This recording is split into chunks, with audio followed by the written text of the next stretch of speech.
hello student आज मैं 15 pager 11 और 12 प्रश्न उत्तर तुम्हारे दी आसो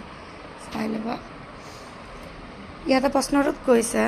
11 नम्बर वियोजन विक्रिया संयोजन विक्रिया विपरीत बोला है क्यों यह विक्रियार समीकरण लिखा समीकरण लिखिबले कैसे इतना चाबा मैं एन्सार तो लिखिছোঁ कारण तो संयोजन विक्रिया दुटा बा ततोधिक विक्रिय पदार्थ लग लगी एटा विक्रियाजात पदार्थ सृष्टि है इतना दिया जेने कार्बन और अक्सिजेन लग लगी कार्बन डाई अक्साइड है ये संयोजन आनहाते वियोजन विक्रियात एटा विक्रिय पदार्थ भांगी दुटा बा ततोधिक सरल विक्रियाजात पदार्थ सृष्टि करे जेनेकुवा केलसियम कार्बनेटक ताप दिले आमार केलसियम अक्साइड और कार्बन डाई अक्साइड उत्पन्न है इते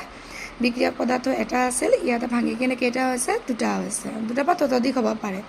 तेनहले সেই সংযোজন বিক্রিয়াক বিয়োজন বিক্ৰিয়াৰ বিপৰীত বলা হয় কাৰণ ইয়াতে দুটা মিলি কিনে এটা হৈছে ইয়াতে এটা ভাঙি কিনে দুটা বা ততোধিক হ'ব পাৰে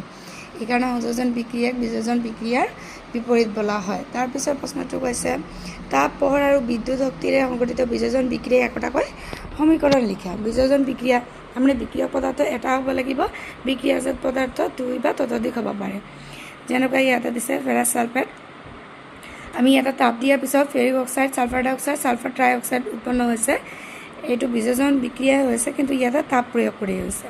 তাৰপিছত সিলভাৰ ক্লোৰাইডক আমি পোহৰ দিলে ইয়াতে পোহৰৰ মাজত থৈ দিলে সিলভাৰ আৰু ক্লোৰিন উৎপন্ন হ'ব এইটো বিয়োজন বিক্ৰিয়া পোহৰ দি কৰা হৈছে ইয়াতে